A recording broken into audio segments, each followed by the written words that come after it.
Welcome to Free Press Fest. My name is Amanda Eggert. I'm an environmental reporter for Montana Free Press. And I want to thank our sponsors and our partners who helped make the first annual Free Press Fest possible, including the School of Journalism, the WREN, the Montana Community Foundation, the Bacchus Institute, the Mike and Maureen Mansfield Center, and the University of Montana, where I was lucky enough to attend school. You are here for Breakout Session 1, a deep dive into the many nuances of Medicaid expansion in Montana, featuring voices from the healthcare industry, care providers, and the Montana legislature.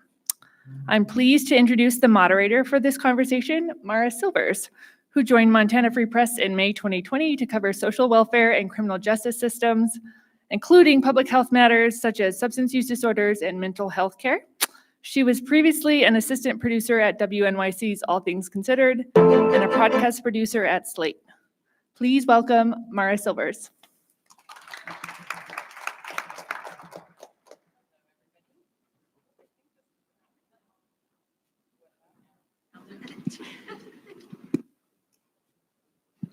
How about now? Here we go. Third time's the charm. Thank you all so much for being here. I'm really excited to talk about this and very grateful for the panelists who decided to join today. So I'm going to introduce them briefly and then we'll dive in. John Goodnow, this is in no particular order. This is in no order of importance, but John Goodnow, in the middle, so to speak, has 48 years of experience in hospital administration. Since 2002, Goodnow has served as CEO of Benefis Health System, a not-for-profit health system headquartered in Great Falls with facilities in Helena, Choteau, Fort Benton, and outreach sites throughout north central Montana. During Goodnow's time with Benefis, Goodnow has led the organization to consistent success, recognized as a best place to work in healthcare numerous times by several national organizations. Steve Fitzpatrick, just to my left, is a Montana State Senator representing Senate District 10, which encompasses parts of the city of Great Falls and rural Cascade County. Senator Fitzpatrick is the Senate Majority Leader and Chairman of the Senate Rules Committee. He previously served as a Senate Majority Whip and the Chairman of the Senate Business, Labor, and Economic Affairs Committee. Senator Fitzpatrick is a 2001 graduate of Montana State University. No offense to the Grizzlies in the room here. And a 2004 graduate of the Arizona State University College of Law. Senator Fitzpatrick also practices law at the law firm Browning, Kalazak, Berry, and Hoven. S.J. Howell, third to my left, represents Montana House District 95 and is the executive director of Montana Women Vote. They have worked on a successful campaign to pass Medicaid expansion, managed 3 cycles of civic engagement with low-income women, and served on ballot initiative campaign committees on several diverse issues. Howell has worked as a field organizer at the Western State Center, a regional social justice nonprofit, and has worked on issues including healthcare access, living wages, LGBTQ rights, criminal justice reform, and revenue. And Cindy Sturgar is the CEO of the Montana Primary Care Association, a longtime advocate for health quality care access for underserved and vulnerable populations. Sturgar was previously the CEO of the Community Health Center in Butte, where she oversaw exponential growth of staff and services for the Southwest Montana region. Sturgar has over 20 years of experience as an administrator and consultant, working with multiple healthcare organizations across Montana and the Northwest US. Please give all of our panelists a very warm round of applause for being here today. And before I put some questions to them, I have some slides prepared that I thought would be helpful just to give us a foundational basis for the conversation today. And they gave me a clicker, which I was very excited about. So I think that might be working. Maybe not. Here we go. So for people who might not know, when we're talking about Medicaid expansion here today, and it's a little complicated and needs some context. So for people who aren't aware, Montana authorized an expanded Medicaid program back in 2015 under the Affordable Care Act, and the legislature reauthorized that program in 2019. So when we talk about Medicaid expansion, we're talking about a segment of the Medicaid population, the Medicaid eligible population, and specifically adults that are 19 to 64 years old with low incomes. So an annual income up to 138% of the federal poverty level, which translates to about $15,000 for an individual and about $31,000 for a family of 4 in 2024. And enrollment averages in Montana have ranged over the years since we first expanded in 2015. So we had about a little under 60,000 people on the rolls on average in 2016 and up to about 110,000 in 2023. And one of the big points that kind of always comes up when we talk about Medicaid expansion, maybe I have to press this really hard to get the clicker to work. There we go. One of the major points is always about cost. So I wanted to briefly touch on cost. So in 2016, the overall expenditures for running Medicaid expansion in Montana stacked up to about $150 million. And that cost, oops, now we're going way forward. That cost has increased over the years. So as of 2023, those expenditures stacked up to about $1 billion. And the federal government pays the vast majority of those expenditures. The state share has also ranged, but it's ranged between about 1% and 9% of total costs, and that's between 2016 and 2023.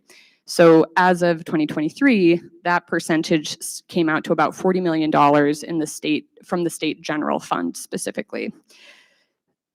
Also in recent years, since we've been kind of doing this for a while, let me go back again.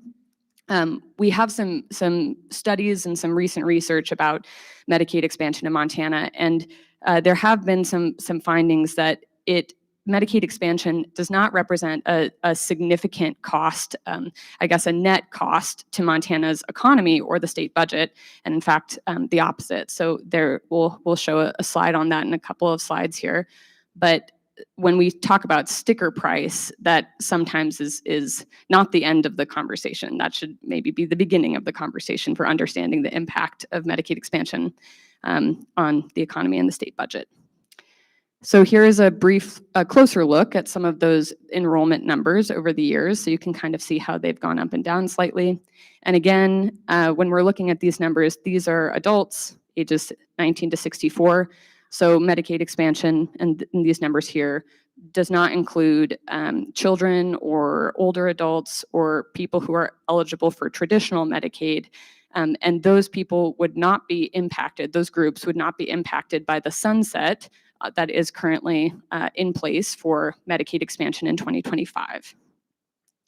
And then here is a bit of a closer look. I know there's a lot of text on this slide, but this is a slide from a presentation that Manat Health did for a legislative committee back in January, showing a little bit more detail about some of the costs and the savings here. So with a bit of that factual background, I wanted to turn to my panelists, and we're going to have to share microphones on this stage because we only have a couple.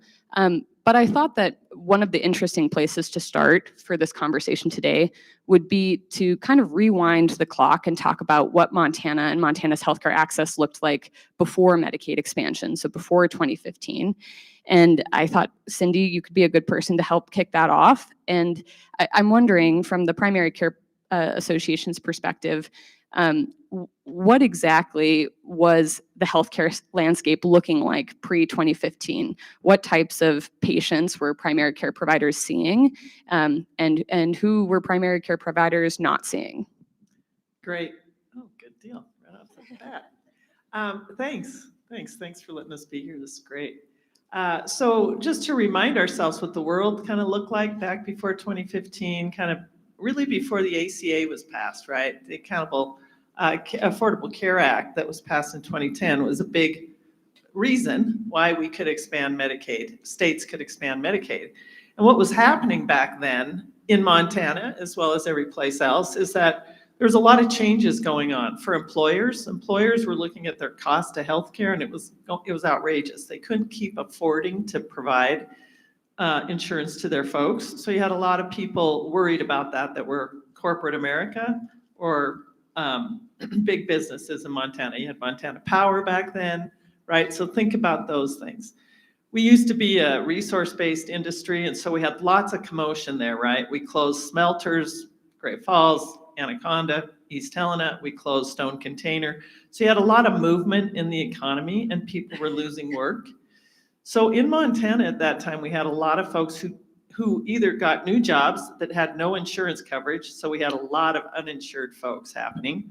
And then we had people that were low income, right? So the traditional Medicaid folks. So just as a reminder, to be on Medicaid in the traditional sense, if you were an adult, you had to make nothing to get on Medicaid. Like you had to be so dirt poor. It was 33% of poverty, which in 2009, your annual salary had to be less than $3,400 some odd dollars. The minimum wage back then was $7.25, right? So you could only work, even if you wanted to work and keep Medicaid, you could only work about 400 hours a year. So it was really hard to be on Medicaid as an adult. So you have all this stuff going on in the world, right? People losing jobs, changing jobs. You also had people who private insurance at that time could discriminate if you had a pre-existing condition. We kind of forget, right? But that was a big deal. So people would hang on to their jobs if they had a chronic disease because they knew if they changed jobs, the new insurance could say, we'll cover you for this, but not for your diabetes. So there's lots of stuff in the atmosphere. So at community health centers and primary care, we would see people walk in to get care. Remember, community health centers have a sliding fee scale. So people still would be hesitant to come because they still had to pay something out of pocket. If you're working, or if you were working, and you could cover everything just fine, but you didn't have enough money to have a savings account over here, you were really hesitant to seek health care. So what we would often see is adults come in who had no coverage, and within 2 visits, we would find out that they had cancer, they had COPD, they had these incredibly chronic illnesses where they really needed significant treatment. They didn't come before because they had no way to pay. So you saw all these folks probably living with a chronic disease not well. You saw people dying earlier, and it was that whole population of adults. In Montana, kids could get on Medicaid at 150% up to 250%. So you'd see kids covered with Medicaid, but their parents would not be covered. In Montana, almost every adult we saw in primary care was working. They just didn't have health coverage, and they weren't making wages where they could afford to have a savings over here to pay upfront. So you had all this uncompensated care entering all the healthcare systems, right? Private practices, and we worked with really nice private practice docs, but they couldn't keep their doors open if they saw that much charity care. I mean, they just couldn't do it, right? There was so much of that in those communities. So it was a big deal when the ACA passed, and then everyone's waiting, right, to see what the state of Montana is going to do to pass Medicaid. Once Medicaid passes, there is a substantial difference in people having coverage and then accessing care. Our uninsured rate went down to about 7% in the state of Montana. It was an incredible shift. I mean, it was like a miracle happened if you were in the healthcare arena and if you were a human being, right? Yeah, I mean, that's, we're going to get into a lot of that, and especially like how the passage actually came together and how it happened again in 2019. But I want to dwell on the before times just a little bit longer. And John, I'd like to get your take on this from a hospital perspective, what that uninsured, what that uncompensated care looked like. And similarly, how was Benefis and other similarly situated hospitals, how were those care systems impacted by that much uncompensated care? So as a not-for-profit healthcare organization, and most of the big hospitals in Montana are not-for-profit, part of your mission is that you take care of all comers regardless of ability to pay. And so in the days back when there were a lot more uninsured in Montana, Montana was one of the higher uninsured states in the country. And it took us a little longer to get Medicaid expansion passed than some of the early adopters, because it was enabled in the ACA legislation in 2010, and it wasn't passed in Montana till 2015. So all of the big hospitals saw a lot of uninsured patients. And what happens in a healthcare organization, well, and there's another factor that goes in that too. When people don't have insurance, you know, they're very hesitant, as Cindy said, to seek out care. So what they usually will end up doing is waiting till they're, you know, waiting way longer than they should to seek out care. And then they go to the most expensive part of the healthcare system, which are emergency rooms. And so it's just a bad situation from a cost perspective and from a scarce resource, because, you know, you all read about how long you have to wait to get in a ER and those kind of things. And a lot of that was because of that situation where people wait to go. Then when they do go, they're very sick. So not a good way to take care of a population, not a reasonably priced way to take care of a population. And then it made the financial situation of hospitals quite, you know, substantially harder, because when you're giving away that much care that you don't get compensated for, the way that the way that works out in healthcare systems is you shift all of those costs, and who you shift it to are people with insurance. And that's one of the reasons commercial insurance is so high if you buy your own commercial insurance or if you get it through your employer. So it's either real expensive for you or your employer, or usually both. And so you get a lot more cost shifting. What then happened when Medicaid was expanded, and you look at those old numbers, Montana, you know, in the first years of Medicaid expansion wasn't even 1 million people. So when you have 110,000 people covered out of less than 1 million, I mean, you're talking 12% of the state on Medicaid expansion alone. So it really made a huge difference for, and being uninsured, I tell you, it's not a good situation. I mean, it makes you feel bad as a person to not have insurance, and, you know, makes you feel bad about seeking out care. So I think it was a great thing from all kinds of perspectives when it was expanded, and it's made a huge difference for those covered. Those numbers are actually out of date on your slide, because They are, I think, from 2022 or maybe 2021. 2023, it said there were still 108,000, and that's not the case. What happened is there was a Medicaid redetermination process in Montana. There was no redeterminations of eligibility allowed during the national emergency for the pandemic. So when that was over, then they went through this redetermination process. And that dropped the number from 108,000, like was shown on that slide, which was probably accurate in 2023. But right now there's about 82,000 people on Medicaid expansion. But that's still, you know, 8% of Montana population. So it's a really important program.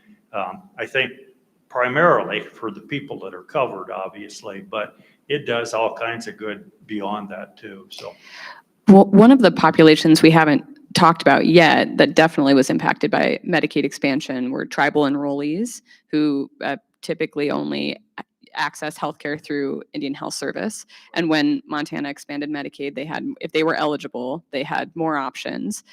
Can both of you touch on that? I know Primary Care Association represents urban Indian organizations, and I'm wondering what that change in insurance looked like for those folks. Just briefly, right? I don't want to represent our tribes, but briefly, they had a limited amount of money. And so if you were being paid for through the tribe, you might not get services because the money ran out. It was that simple, right? So when they could sign up for Medicaid, they had access then to go wherever they wanted, and they could go full continuum of care, right?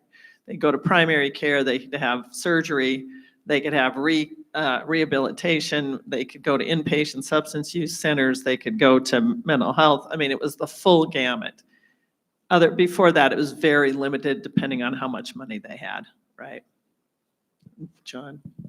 So we work with a lot of the northern tribes in Montana at Benefis Health System, and we actually have a Native American Advisory Board and a Native American Welcoming Center at Benefis.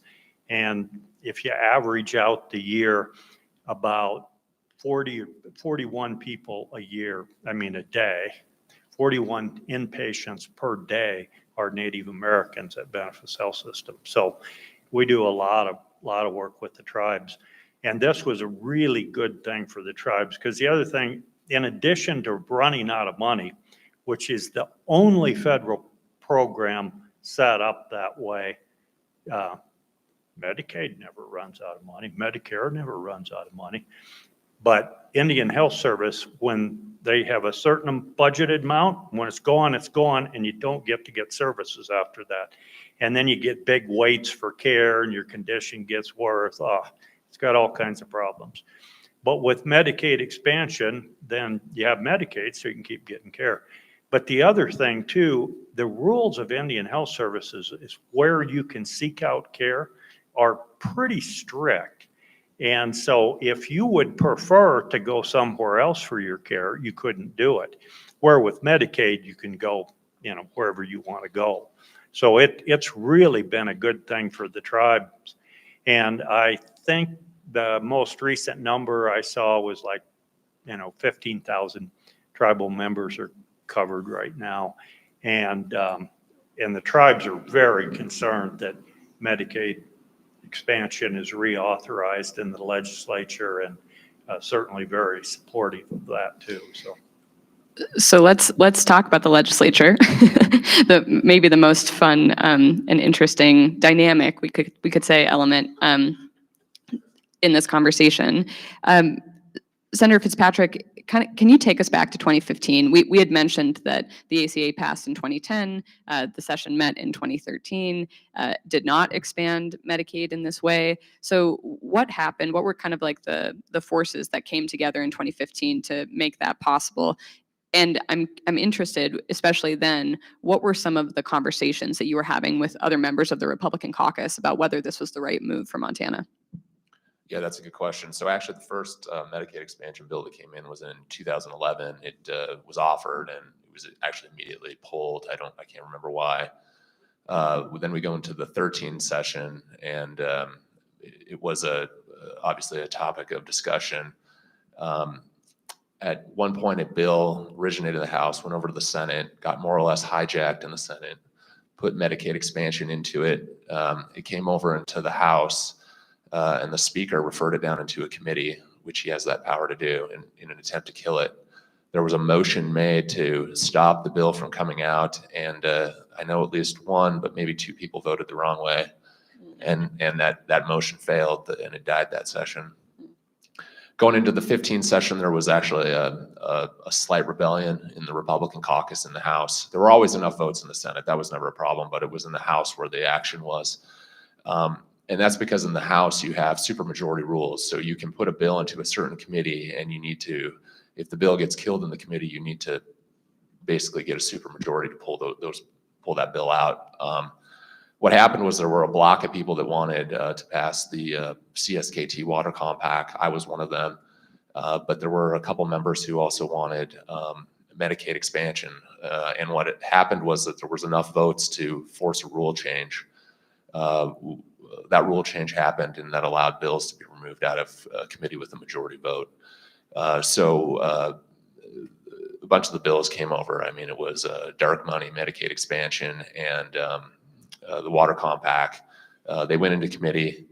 They were killed in committee. We had some fights where we would go to a rules committee, would come back, rules committee would get overturned. But eventually what happened was the bills were pulled out on blast motions out of committee, went onto the floor, and I think they passed. But, I think the discussion that you heard at that time, obviously it was about Obamacare, a lot of concern about people, able-bodied adults getting health care. I think there was a general thought in the Republican caucus, the majority of members, that they wanted to encourage people to work, and they thought that Medicaid expansion would discourage that.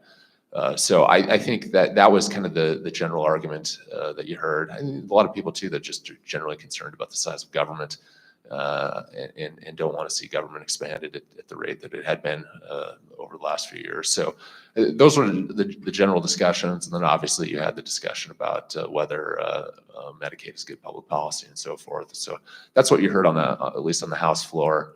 Like I said, it passed the Senate without any problems, but the action that time was definitely in the House. And the House is where appropriations bills arise, and so there's a lot of focus on the budget on the House side as well. Yeah, that's true. It started as a Senate bill, though. It was at that time, Senator Buttrey's bill. He started it in the Senate, and it came over. I think what made Medicaid expansion hard in the House that session is that there was a fairly good-sized block of conservatives. And the speaker at that time, Austin Knudsen, he did a real good job of keeping caucus cohesion. Not every speaker is capable of doing that. And I think that's why he managed to hold it pretty close. That's what made it difficult. So, I think there's credit a lot of reasons why it was a tight vote, but that particular, I think, was part of his ability to keep the caucus whole. I think that's a really interesting point, because at the time this was under the Bullock administration, so you had a Democrat on the second floor, and that I wonder if that made the Republican caucus feel a little bit more like they had to work as a group. They couldn't splinter off and try different things, because at the end of the day they were negotiating with a different executive. It may have, there's a lot of forces that go into how people vote. A lot of it is there's a peer pressure element to it. There's concerns about your reelection. There's also just your general ideology. I mean, the fact of the matter is the people that are involved in politics tend to be probably more conservative and more liberal than the average person. So those elements come together and they produce unique dynamics. I mean, you'll see lots of votes where they fall on party lines or for other reasons. The vote is what it is. So I think there's a lot of reasons. I don't think you can attribute it to just one. Mm-hmm. When we kind of get to 2019 in this timeline, their Medicaid expansion has been in effect for a couple of years, but some of those same big political feelings and ideologies are definitely still at play. And I'm wondering, Representative Howell, at that time you were a lobbyist and in the building working on passing Medicaid expansion or getting Medicaid expansion to be reauthorized. And I just wonder what stood out to you in your conversations with lawmakers, especially Republicans at that time, about how they felt about the program after a couple of years of seeing it in action. Well, I think that what was unique about the 2019 reauthorization effort was it was pretty fast after the 2015 passage. The expansion had been in place for just 3 years. It was still really in its infancy as a program, and yet at the state level, we had seen a lot of change. We went through the 2017 session where we saw a lot of budget pressure. The special session in 2017 with budget cuts led to changes in the Medicaid program design, and so I think the 2019 conversation really focused on the policy. How do we continue to negotiate a policy that will both meet the needs of Montanans and our healthcare infrastructure, but also be politically acceptable? So we had a lot of conversations about work requirements and about what work meant in the context of getting access to healthcare, how we could craft a policy that would not preclude people from accessing services that they needed to get healthy, to get back to work, to take care of their families. And the politics continued to be, I think, as Senator Fitzpatrick described, complicated and dynamic. We still had a Democratic governor at that time, but the presidency had shifted in ways that were also impacting some of those conversations, how the federal government might react to some of the state's proposals. That was really different in 2019 than it was in 2015. I think that, the policy that was passed at the end of the day really reflected a conversation that said, we want to keep doing this, but we want to continue to adjust how the program is run and what the expectations are for folks who are receiving those services. One of the things that kind of surprised me when I was looking back at 2019 was how close some of the votes were. Not all of the votes, but on the Senate side, there was at least one vote where it only passed and advanced by one vote. It was a 26-24 vote. And I'm wondering for Montana Primary Care Association, for the hospitals, when your organizations were in the rooms, were you feeling like it was going to be tight and that there was some pressure to have those conversations go the way that you would like them to? Or did you feel fairly confident at that time that this was something that was going to keep going? Well, no one feels 100% when a legislature meets or a Congress meets. So much happens for folks, right? So we always knew it was, I mean, it is our primary issue. It has been our main reason we exist, is to make sure people in Montana have access to care, especially the most vulnerable populations. And the most vulnerable populations for us are often people who aren't covered by either public or private insurance. Coverage means care. So it's really important for us. So that's always our first issue. So we have yet to take for granted that it's a slam dunk, any session. So we worked hard at our local levels, at our health centers, to communicate with their locally elected folks about what they were seeing in primary care and what was needed in their communities. You know, Montana, everything's local in Montana, everything's local, right? So people who get elected in their counties and their communities, they want to hear from the people that live there. And so we do work as much as we can all the time in those communities, trying to inform elected officials about what goes on in healthcare. Healthcare is complicated. The more we talk about it, though, the more we know that almost every elected official understands that not everybody gets a fair shake in life. And so we need to have programs that help them have access to care. So I think we keep talking about it, but we have never, and we still don't take it for granted, that we will have all the programs that we have, right? We're always working on that.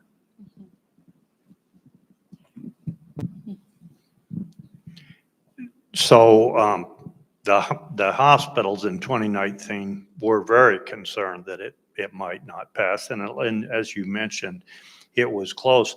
One of the things in 2019 that allowed it to be reauthorized was some changes in the program, as already mentioned.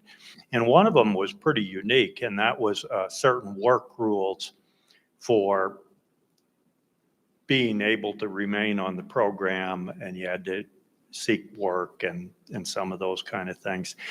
So Montana's program has some pretty unique features. Those features haven't been allowed to be used in Montana because they didn't meet the CMS criteria, but they're still on the books. And if something changed at the federal level, those would go into effect. But right now, 75% of the people on Medicaid expansion do work. So, I mean, most people, the majority of people on Medicaid expansion are already employed. But the Montana program is pretty unique, and a number of other states have looked at features in the Montana program. So I think 2025 is going to be kind of a replay of 2019 in a lot of ways, in the same kind of debates and so forth.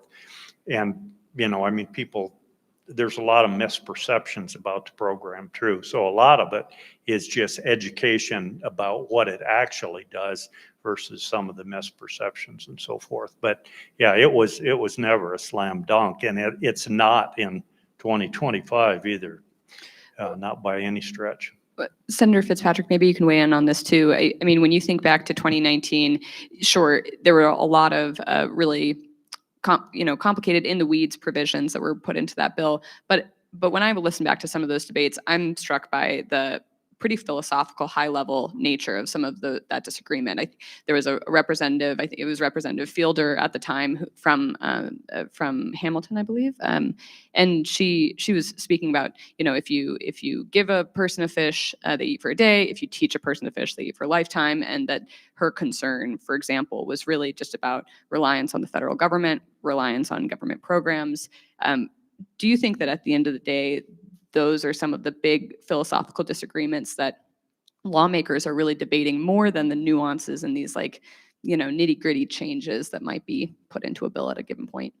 Oh, there's no doubt. I mean, that I think is probably the driving force of most of the no votes is really a philosophical viewpoint about the role of government in our life and the size of government and what government should be doing. There's no doubt about it.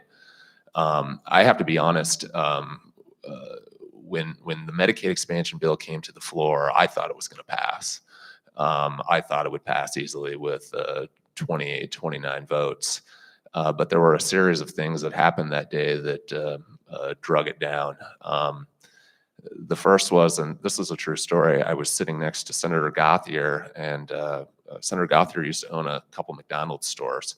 And Senator Hoeven, who was at that time a supporter of Medicaid expansion, we were having a discussion about the stores, and Senator Gauthier started telling the story about how his employees, they know exactly how much they can work and how much they can make before they lose their benefits. And that discussion flipped Senator Hoeven just like that. He went to a no vote.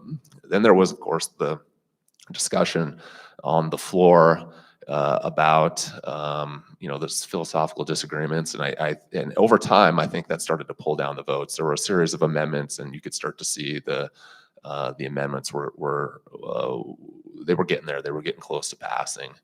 But I think the final thing, and this was the wrinkle that nobody at the moment saw, was at the time there was one of those Colstrip bills floating over in the House. And the conservatives in the House went and told a couple senators that they were not going to vote they would kill the Colstrip bill if Medicaid expansion passed. So what happened was that it pulled down, I believe 25-25. That's what it rang through. I was up in the chair leading the room at the time, and or I was the chairman of the day, and so I was floored when it failed. And then it got stuck. What happened is me and a couple other people, we tried to find the votes. We couldn't find the votes. They would make a motion to put the bill up on the board day after day after day. And finally, basically on the last day, me and another legislator, we went down and we managed to turn Senator Gillespie and Senator Temple. I mean, it took a full day. It took a full morning of lobbying, and we worked them pretty hard. We finally got them. And passed at day 26-24. Subsequently that day, the Colstrip bill then got killed, and when it went back up on third reading, a couple more votes went that way. So that's the story of it moving through the Senate.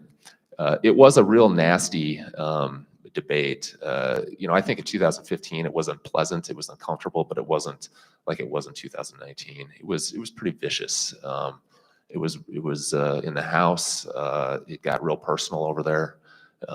It wasn't fun. So it was not a pleasant experience to move that bill, and it was difficult. That story about members lobbying each other in the back rooms, those are the meetings that journalists don't get into at the time, but we hear about them later. And I appreciate getting to hear some of that insight, because sometimes when votes flip, you just don't know what was behind them. You don't know what calculation happened, but there are so many things moving at any given time in the legislature that it's multivariable. I want to talk about the future, since that's, what's kind of looming on the horizon for everybody. And, going into the 2025 session, there are so many differences from the prior sessions. And we don't know exactly what the makeup of the legislature is going to look like, but probably fairly likely that it will still be a Republican majority in both chambers. There is a Republican on the second floor now, up for re-election, and none of us have a crystal ball, but potentially this could just be quite a different session. And Representative Howell, Senator Fitzpatrick, I'm just curious to kind of hear what you guys are hearing, preparing for the upcoming session, and where you think the conversation is at now. Well, that's a big question. I hear ideas about how this is going to play out every day. One thing about the legislature is the more attention an issue gets, the more inevitable a big debate feels, the more people, legislators in particular, try to leverage and align and trade and make hay out of that big issue. And that's certainly true now. It's interesting to think about 2025. A couple things are going to be true. We have a big freshman class of legislators coming in, regardless of the partisan breakdown of the legislature. We are going to have a lot of folks there for the first time, and a big percentage of legislators who didn't serve in 15 or 19. So in some instances, the sort of experience that Senator Fitzpatrick is describing, a lot of folks won't have that, or they'll only be hearing about that from their caucus leadership. I also think that in terms of how the program is felt in the state, 2025 does feel different to me from 2015 and 2019. We're a decade into the program. We have a lot more data and statistics, and that only goes so far, really. But I do think that we can really point to the way that our current Medicaid program is working and delivering on its promises in the state, and the way that the healthcare infrastructure and many, many other initiatives that the legislature really cares about are relying on that healthcare infrastructure being able to work. I think that that is different than both 15 and 19 in pretty substantive ways. So if you think, for example, about behavioral health and the Behavioral Health for Future Generations effort, which is really an initiative of the governor's administration and current DPHHS, so much of that work and that the investments that are being promoted really rely on people having health coverage and being able to access that care. And most of that is going to come down to Medicaid. So there are some really unique differences coming up in 2025. I'm also really interested on the political side, thinking about some of the other conversations that the state is having. We have a constitutional initiative on the ballot, CI 126, which would reform our electoral process overall, but in particular, it would create open primaries. And open primaries would really shift some of the considerations that legislators are making when they think about the votes that they're taking and how those votes land in their home districts, and who in their districts, which constituents will be participating in primary elections a year after they hit that button. And so again, no crystal ball, but there are a lot of different things that could make 2015 pretty substantively different than the last couple cycles. 2025, yeah. Sorry, 2025. Yeah, Senator Fitzpatrick, your thoughts? Yeah, so this is going to be a different session. I mean, I think you need to step back and ask what you're trying to pass here. You're actually trying to pass what would be a Democratic policy or party policy priority through a Republican legislature. So that's always going to be a hard thing to do. I think the main difference is that if you look at the legislature, I think the House you'll still say is under moderate control. And when I mean moderate control, there's enough moderates to vote with the Democrats to pass a bill. That's not true anymore in the Senate. The Senate's now under conservative control. So you just don't have that give that you used to have in terms of being able to find votes. The way I've calculated the votes, I think this thing on its best day is going to get 27, maybe 26 probably is what this is going to pass at. There's some people that may move. You don't know why they do. Maybe they're legislators in their last term. Maybe the lobbying has been effective over time. You just don't know. there are so many dynamics that go into why people vote and why they do. I actually think that Representative Howell has raised an interesting point about CI 126. If that passes, I actually think it makes Medicaid expansion a little bit more difficult thing to pass, because now if you're a Republican legislator and you're thinking about voting for it, you're probably going to be all right in your primary. But now you've now you really have to worry about that 10 to 15% of people in your general election that if they don't decide not to vote for you, if you're like in a 3-way race or a 4-way race, they could probably take you out. So I actually think CI 126 actually makes it harder to pass Medicaid expansion. If I was supporting Medicaid expansion, I would be doing everything I can to oppose 126, because it makes people like Senator McCamey, for example, who's in a tight district, it's something that probably gives her pause as to whether she can bleed off 20% of her Republicans in a general election if she's got a 3-way race. So interesting dynamic. But it's going to be harder. There's no doubt about it. On the other side too, you've got a lot of legislators, like I said, they're new, but enough of them have seen the results in the 2020 cycle when a bunch of people lost from voting for Medicaid expansion. So there's that's a new element. I think there was never the argument about taxpayer-funded abortion before. That was a new one that popped up in 2020, and it was effective in some primaries. So I think there's some different risk factors for a legislator that people probably didn't consider in 2015 or 2019. Right. There's like a couple of different, there's always the thought hanging over people's head of how is this going to impact my primary race if I have a primary, but the margins are a little different, and the third rails of those conversations are kind of changing, if that makes sense. That in prior sessions, maybe the talking point that was going to go out on a mailer would be something else, but those mailers are still going to go out in the upcoming legislature, and people are thinking about how they will navigate those races, even in a different environment. Yeah. I'm wondering, especially for the healthcare providers on the stage, or the healthcare representatives on the stage, the stakes seem maybe a little higher going into 2025, because the program has become so kind of infused in the healthcare system, and I'm kind of imagining like it's hard to put the toothpaste back in the toothpaste tube a little bit. How do you undo something that is now so baked into many parts of the healthcare system?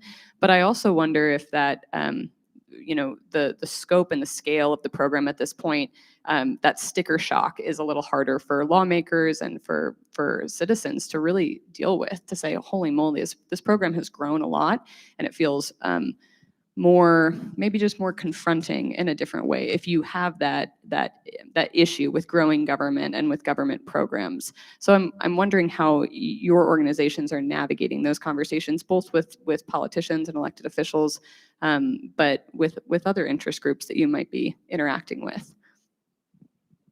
Well, I can give you a couple numbers. I mean, it really has grown over the years, obviously. So Medicaid expansion brings in about 900 million in federal spend. It was mentioned earlier, it's $1 billion program. 90% of it's paid by the federal government. So $900 million into the state. And it actually saves the Montana state budget $27 million. And for hospitals, it brings in a huge amount of money. So yeah, the stakes are for the healthcare providers, and to state the obvious, healthcare providers are very biased in favor of Medicaid expansion, because it has been such a good program, not just for those covered, but obviously for the healthcare organizations, and really helped out that, making the budget situation work. If it was not reauthorized in the 2025 session, it would be a $58 million hit just to our health system in Great Falls. So, So I think hopefully everybody heard what I said, but sorry. And so Yeah, so big deal. I do want to clear up one other thing from earlier too. It was stated if you teach a man to fish or woman, you feed them for life. No one's ever seen me fish because I know how to fish, but if I had to feed myself with fish, I would starve to death. So I don't think that statement is universally true. It might apply to some people, but not to me. So wanted to get that on the record too. So Thank you so much for clarifying. So the impact it'll have to the health system is dramatic.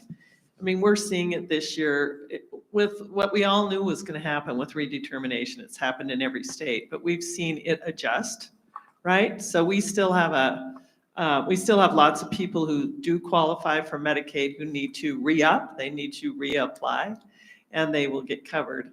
So from the personal side, we really want people to have access to care. We want them to be covered. We want them to legitimately be on whatever program or purchase whatever they can. If that goes away, overnight in Montana, we will see critical access hospitals close. We will see folks limit healthcare hours. We won't be able to make it in the state of Montana. The big hospitals, thank God we have them, they're going to stay open, but they're going to do the same thing. Going back to a time when people are going to be uninsured, and again, people are all working, they can't afford to pay for healthcare. It will impact our economy in Montana like no other policy at the legislature. It will be dramatic and it'll be quick. We will be telling everyone that. And at the same time, legislators will do what they do. Once they get into Helena, you gotta go if you've never been to the legislative session. It's the most amazing process. Because they create their own world and they're talking to each other all the time and it becomes their own thing. And if you're not talking as a voter to them, they forget. They just forget because it's quite fast and furious in Helena. But if this goes down, it will impact our state so dramatically economically, and the people that are covered. Remember, right now we're back down to 82,000 in the expanded population, but that 82,000 goes uninsured that fast. That will have a dramatic impact on their own lives, but on the healthcare system. Yeah, go ahead. I think one thing that is different this year and next legislative session than in the past, because our Medicaid program has expanded to include adults. We've done this for 10 years. Our current Medicaid program is very, very popular with voters in Montana. And, Senator Fitzpatrick and I have a disagreement about the impact CI 126 might have. And one of the reasons that I think it would have a positive impact on Medicaid expansion in 2025 is because I see polling that shows that the vast majority of voters across the ideological spectrum strongly support continuing Montana's Medicaid program. Now, there may be some districts where it's going to be a fight in a general election with three legislators on the ballot, but overall, what we know is that Montanans want the legislature to continue this program. They understand from personal experience, from their experience trying to see a doctor, from their friends and family, from their employers or their employees, that this is the way that Montana's healthcare system is working right now, and it's actually working pretty well. And I think when we think about sticker shock, for example, when we talk about the price of this, this is not an area where your average voter, when I knock on doors to talk to voters for my reelection, not one single person is saying, I'm feeling economically burdened because of Medicaid. That's true for property taxes. That's true for housing prices. That's true when folks are thinking about their kids' elementary school not having enough teachers or paraeducators. But, how our healthcare industry is working, Medicaid does not have a target on its back because of sticker shock. I think that in the legislature, Cindy is right. It is a little bit of a bubble. That bubble doesn't always represent reality for better or for worse, mostly for worse. And I think that is a conversation we're going to continue to have amongst ourselves. But But how Montanans are experiencing healthcare right now, I think is very clear that there are a lot of challenges. Things are expensive. We have not enough providers, but discontinuing this aspect of Medicaid will only make things worse. And I think that's pretty widely felt and understood. And my hope is that what Cindy talked about, voters making their voices heard, encouraging their representatives to listen to their constituents, that is part of what we see in 2025. I'm hopeful that that continues. I think the legislature is better for a lot of citizen involvement. I want to just make sure that we get to like one or two more questions and then still have time for audience, but then we'll come back if we have more time. Howell, I think Representative Howell, I think that's an interesting point, in part because with the unwinding that happened over much of the last year, a lot of people, 115 to 130,000 people, experienced what it was like to lose Medicaid access very abruptly in some cases, because so many people did receive news that they were now unenrolled, either because of paperwork errors or because there was a miscommunication or because they were no longer eligible. But oftentimes those experiences were fairly jarring. And we heard from a lot of people, Montana Free Press, my email inbox filled up with a lot of people who talked about this very immediate impact on their lives. And I wonder if that will translate into the upcoming session for more people talking about, being able to talk about their own experiences with Medicaid, and maybe having it be less stigmatized than it has been in previous years. I'm not sure if that will be a factor, but I wonder if just like the personal testimony of being on Medicaid, being a Medicaid recipient, will feature more heavily in the next session. And I did have a question. I'm wondering, obviously we have elections coming up. There's a lot that's unknown and undecided. We have two candidates for governor on the ballot. Democrat Ryan Busse has said that he would support an expanded Medicaid program, support renewal.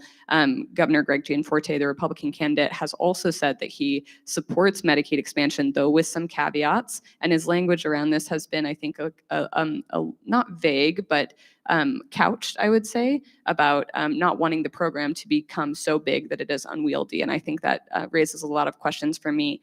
But I'm wondering if everybody, and we should say that we asked representatives from the state health department to be part of this panel today. I think that they would have a lot to add, both from the administrative side of operating Medicaid, and they declined. But I'm curious to hear your perspectives on your interactions with the current administration and what insight you have from those interactions about how the Gianforte administration feels about expanded Medicaid and feels about Medicaid in general and its role in our healthcare system. Maybe Senator Fitzpatrick, we could start with you. I guess we're kind of speculating here. I would assume if the bill got down there to the governor's office, he would either sign it or let it go into law. But that's just a guess. I have no idea. I think the from what I can tell from DPHHS, I think they're trying to do their best to administer it within the guidelines of federal law. I would assume that if we were to pass call it a more conservative version of Medicaid, where we ask for additional waivers, I think they would certainly be willing to go to bat for those and try and pass those. But I think the role of the governor is one that probably needs to be considered, and I think people haven't considered it enough. I mean, he could easily walk in and say, I want to see these things in my Medicaid program, and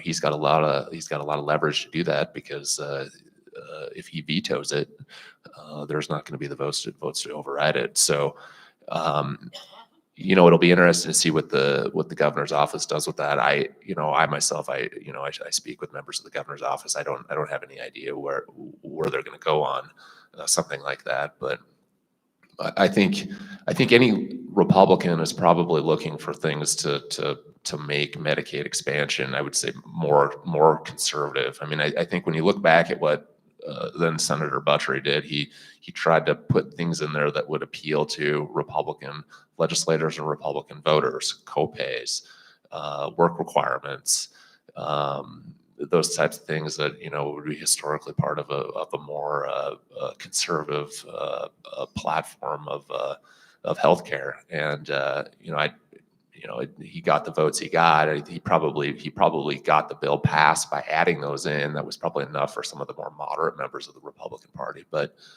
obviously, it's a different dynamic now with Governor Gianforte, and he certainly has the ability to have a large voice in how Medicaid expansion looks in the future. Maybe one or two more insights on this. I mean, from whatever perspective, it could be the Behavioral Health Commission's work, it could be the rate changes from the prior session. What experiences have you all had with the governor's administration on Medicaid? Well, another thing that we haven't talked about today that Medicaid expansion does is it's created jobs. And so in a way, it's been a jobs program as well. And Governor Gianforte has always been real supportive, obviously, of economic development, which Medicaid expansion is, and job creations, which Medicaid expansion has done. And if it weren't reauthorized, you'd have that $27 million gap in the state budget that you'd have to fill in. So you'd have to spend more money, lose jobs, and lose one of the stimuluses for state economic development. So, I mean, if I was for job creation, economic development, and not wanting to create a hole in the budget, I would be for it. I will just add, I agree with Senator Fitzpatrick that the governor has the potential to really have a role and influence how the debate goes and the shape of the program. I do think that, we saw some successes in supporting Medicaid last session. The provider rate increases are a very good example of really investing in and modernizing the Medicaid program so that it continues to work well for providers and for people accessing care. I think that we have a challenging and narrow window within which we can debate policy because of the federal government and the real limits that the federal government puts on what states can do with Medicaid, which is why we have language in statute that creates some of the more conservative elements like premiums and work requirements that aren't in effect right now because the Fed said you can't do that. If federal policy or federal law around Medicaid were to change, I would assume that the Gianforte administration would move to implement those existing conditions. I think whether we want to create new policy, which I assume would also likely be challenged at the federal level, or rely on existing policy that might go into effect down the road, I think that is a big question. And I don't know the answer to it. I do think that Governor Gianforte has invested quite a lot of his time and effort in behavioral health. His HEART initiative is a Medicaid waiver. A lot of what DPHHS has been working on over the last year around behavioral health, as I said before, really relies on Medicaid. So, I think overall, I would suspect that we won't see the governor coming into next session saying, I'm not going to sign this, I'm going to veto it, I don't want it coming to my desk. I don't think that's what we'll see. Could be wrong, of course, but the nuances of how it will play out, I think we're all eager to see how that will unfold. Well, and depending on how the election goes, we will get a preview of whatever governor is in office, their perspective on Medicaid expansion, probably when they put out the governor's budget proposal towards the end of November. So that could be interesting. We have arrived at the part of the session, if I can get the clicker to work, where the audience can ask some questions. We have about 20 minutes for your audience Q&A, and I'm very interested to hear what has been percolating up as we've been talking. So we have some microphones in the audience we can hand around. Yeah, please introduce yourself and direct your question to whoever you'd Hello, like. my name is Colleen Murphy. I'm a licensed clinical social worker. I was a lobbyist for my profession in the late 90s. I follow this very closely because I've worked with children my entire career, and I witnessed what happened with the unbundling, and man, children lost coverage for no good reason, and they couldn't get their inhalers. I'm just telling you, it was bad. They couldn't get their their antidepressants. I mean, this was a nightmare. So extrapolate that to the adult population, the same thing happening. You can't get an inhaler because you can't afford it. You can't afford your mental health, your antidepressants. I mean, the human cost is quite significant as far as I can see it. With that said, I didn't hear anybody say this particular point, which I may be wrong. Didn't Medicaid expansion help save rural hospitals? I mean, weren't rural hospitals like on the edge of not existing? Now, that might be inaccurate, but that's was my understanding of one of the benefits. Yeah, I don't know if rural hospitals have ever felt like super secure, even even with Medicaid expansion, but I'd be curious, John, or Cindy, for your perspectives on this. It definitely helped the rural hospital situation, which is still not stable. I think, if you watch the rural hospital situation in Montana going forward, even with Medicaid expansion, a lot of them are at high risk, and more will need to become part of a bigger healthcare system to survive even with Medicaid expansion. If Medicaid expansion weren't continued, it would put a lot more of them at risk. Yeah, just a statistic, there was about 150 critical access hospitals, our rural hospitals, closed nationally, and we had none of ours close yet because we passed Medicaid expansion. It was every time, it's like the last straw, and then that helped them stay in existence. But they are, like John said, still on the edge. It's hard to provide healthcare when the density of population is so low, right? So we always talk about in DC, to our senators specifically, about how do you preserve access in rural frontier communities. This is our deal, right? We think Medicaid is a big piece of that puzzle, right? Medicaid coverage helps our people get access in rural frontier areas because they have a place to go, right? They can see a provider either at a critical access hospital or at a community health center. Those are about the only two things left in rural America, right?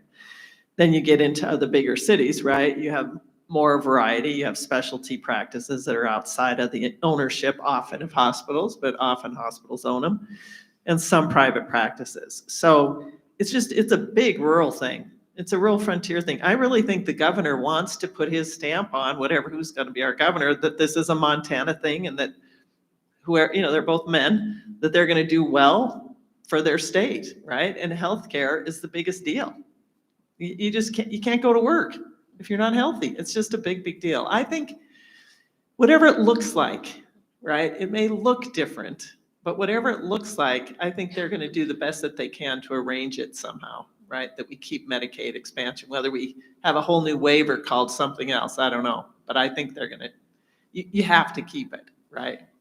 As the governor. Right. A couple of people on the panel have mentioned Medicaid waivers at different points. And just to clarify, those are, requests, proposals that the state submits with the Centers for Medicare and Medicaid, asking to change certain parameters of the way that Montana can administer its program.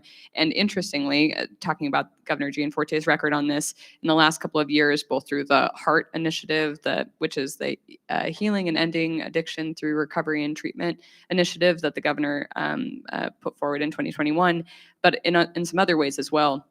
The scope, what Montana's Medicaid program can do, has already changed quite a bit because of waivers that the administration has pushed with CMS and really stuck with, because that's a long process and it's not something that happens overnight. So something that people might hear about is like more services for jails and prisons, coverage for healthcare coverage, 30 days pre-release from prison, tenancy supports. Those are all things that Medicaid now can cover because of changes through waivers waivers with CMS. So that's just a little bit of additional context. Other questions from the audience? Yes, thank you.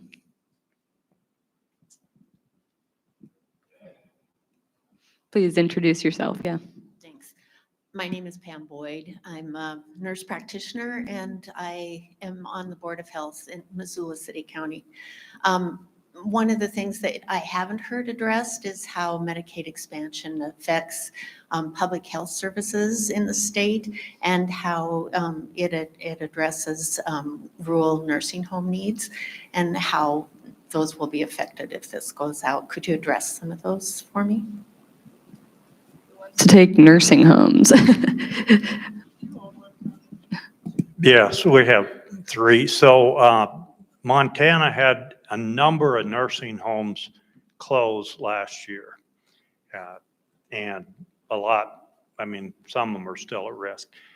In the last legislative session, the 2023 session, the legislature did increase nursing home rates substantially, but it's still a really thin kind of a margin business.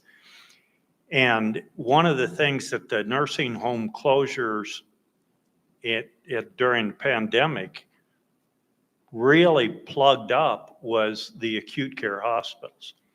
Because you have people in the hospital, they're not ready to go home, but you need to get them out of the hospital to create capacity for other people that need to come into the hospital.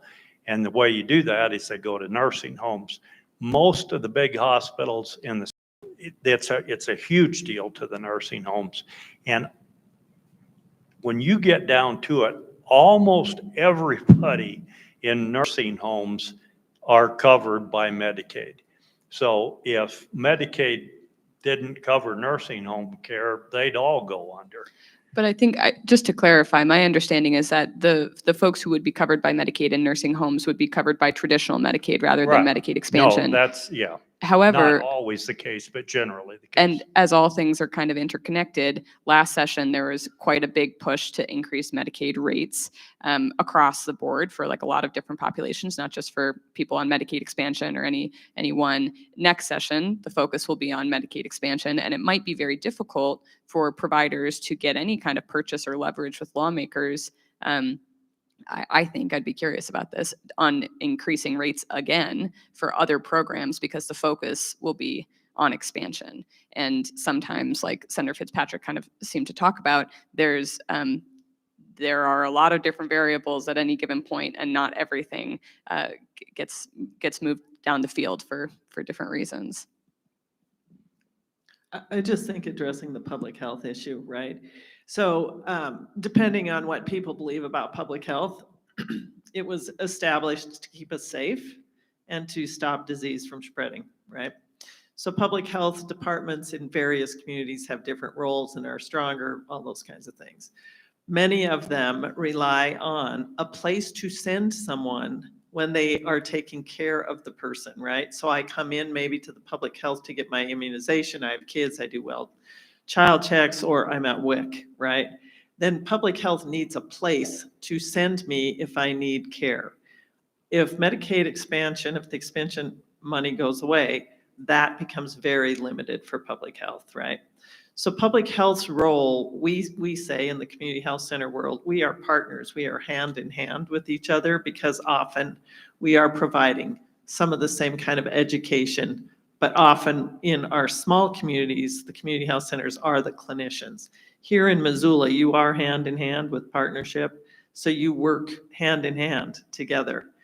I think the issue on public health is not just Medicaid expansion. There's many other issues that we need to address about how the importance of public health in our lives every day and in our communities' lives.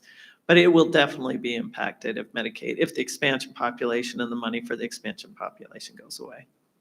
I mean, I'm curious what you think.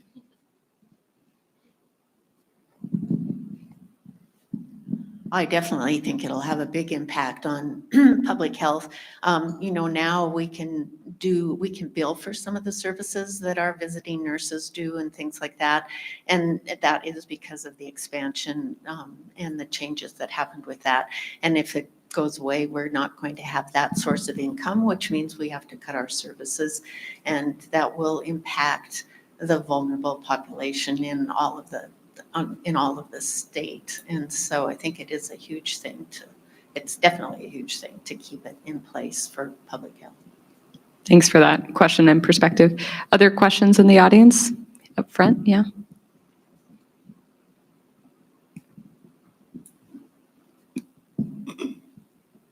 My name is Kelson Young, and I'm the director of an organization called the Montana Coalition Against Domestic and Sexual Violence, just for context. I wanted to make a point first, if that's okay, which is that we've referenced behavioral health, but I wanted to draw our attention to substance use disorder as a specific cost that has really been addressed by Medicaid expansion. So much of our population who struggle with substance use have been able to access services based on the fact that Medicaid expansion exists. And so I think as a citizen, it's important to talk about, we can either pay for incarceration or we can pay for a supportive system that addresses those issues. So I just wanted to sort of, draw our attention to the money moves around in the budget. It doesn't disappear. We just pay for it elsewhere. My question is for the politicians on the stage. Is there any chance that we can have just a straight reauthorization bill that moves through the process and doesn't draw a lot of attention? And the reason I ask is because there's so many good reasons for this program to continue, and really where the problems come is in the politics of it. And as somebody who's been in the building, I understand exactly what they were saying around horse trading and all of that. I think in the conversations within the politicians, is there any conversation about letting this thing get less attention because of all the other things that we know will draw our attention in the next session? I know it's a hopeful thought, but boy, oh boy, wouldn't it be easier? Because literally it's changing a number in the legislation to a different year, really, instead of having it no longer operate. So just a question about whether or not we can make this easier on all of us. Any chance of that? Senator Fitzpatrick, is anything simple? Can anything be simple in the legislature? I mean, I guess it could be. I mean, somebody could drop a bill, but no, it's going to be hot and controversial. And this is going to be a hot and controversial session. This is going to be a rough session. You've got property tax, you've got Medicaid expansion, and then if you get 126, I mean, 126 is going to be it's like throwing a stick of plutonium into the building. I mean, that thing is radioactive. You don't know where it's going to go, and I think the worry you have is that it's going to start a cascade. You got to fix. Are we going to do ranked choice voting? I mean, that's going to blow the conservative wing apart. Then you add in the property tax fight, which is all over the place. Throwing Medicaid expansion, yeah, it's going to get rough in there, and it's going to get hot, and this is going to be an unpleasant session. So, is it going to be nice and peaceful? Probably not. No. I haven't myself experienced what a peaceful session would look like, so I don't really understand what that version would look like. I will say, I think that good policy making would be to separate lifting the sunset on the program and continuing it from program design. We can address both of those, but to keep them separate so they're not leveraged together. Will we choose a good policymaking process? Probably not. That's not usually the way it goes because of politics. I will just close by referencing your point at the beginning about paying for incarceration versus paying for services. I think one of the really interesting things about Medicaid is that the vast majority of it is federal dollars. That's not true with incarceration. That's not true with our criminal legal system. Those are state dollars. It costs a lot. I mean, there's some federal money in there. I'm not trying to oversimplify, but if we think about the cost benefit analysis, I think supportive services is clearly the better investment. And that's setting aside the most important piece, which is the human aspect and the fact that these are our friends and our neighbors and our loved ones. They're the folks who work alongside us and really make this state the state that it is, which is, of course, the best reason to continue Medicaid. We have time for probably one or two more. Any burning questions out there we haven't touched on yet? Yes, please.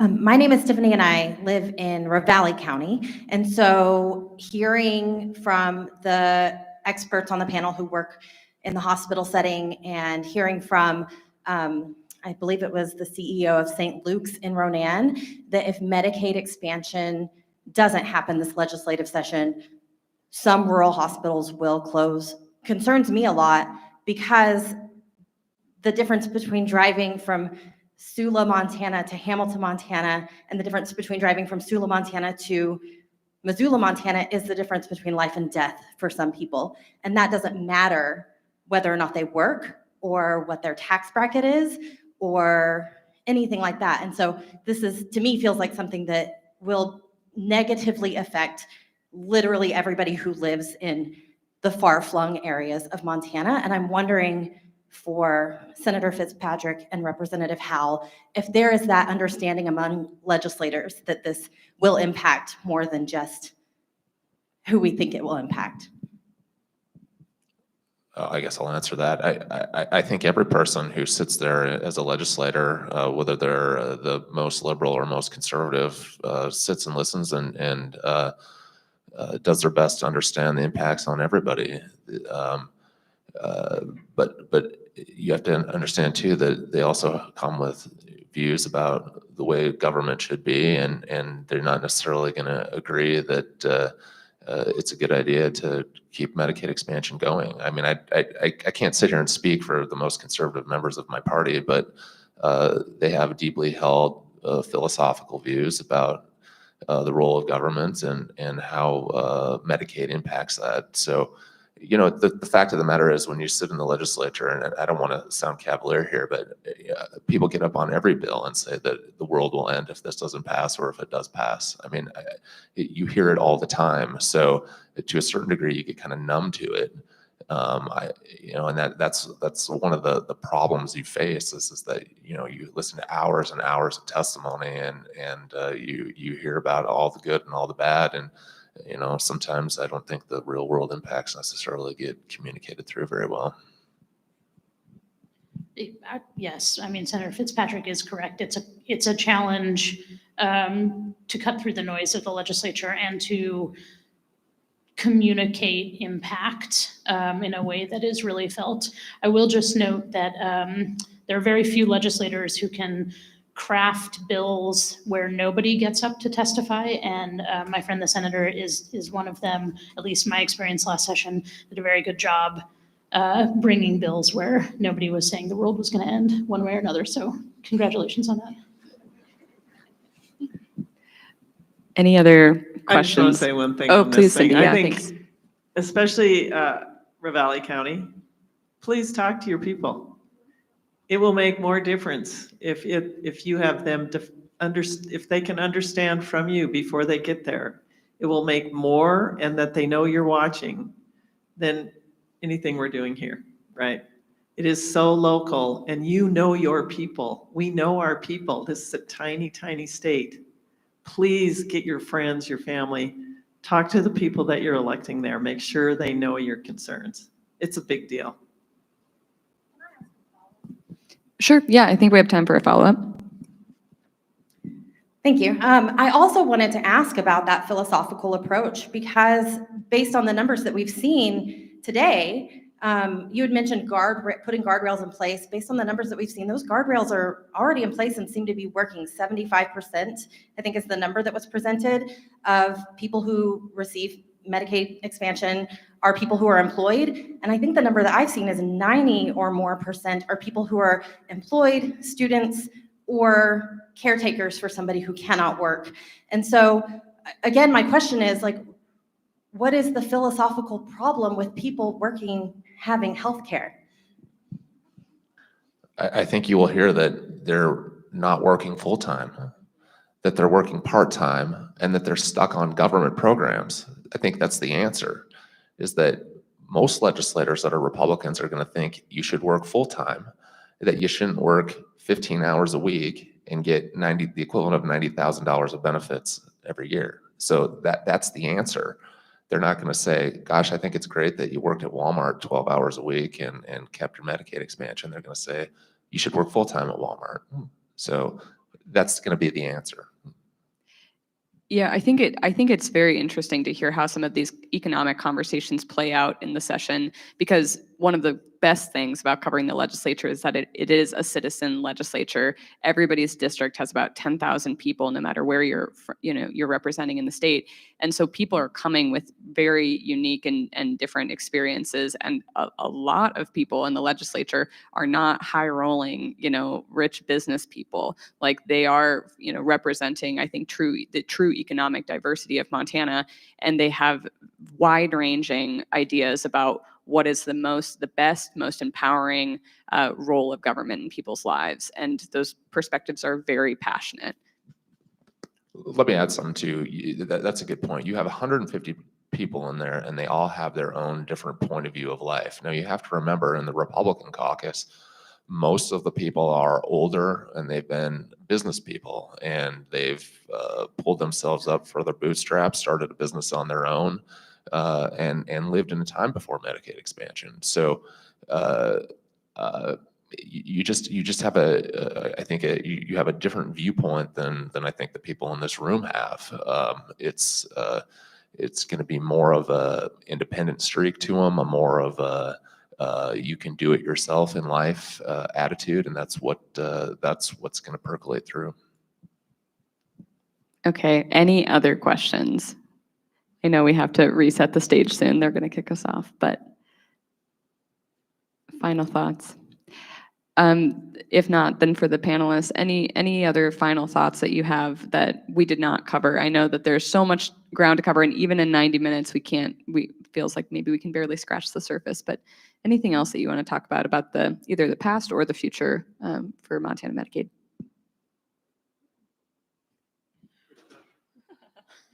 Well, I'll just add, I think when we think about who's going to be up in the legislature next session, my sense is that there are people like Senator Fitzpatrick described who have an ideological opposition to Medicaid, broadly speaking. There are also people up there, just want to plant the flag for the left, who think that access to healthcare shouldn't be based on whether you work or how much money you have, but just because you're a human being.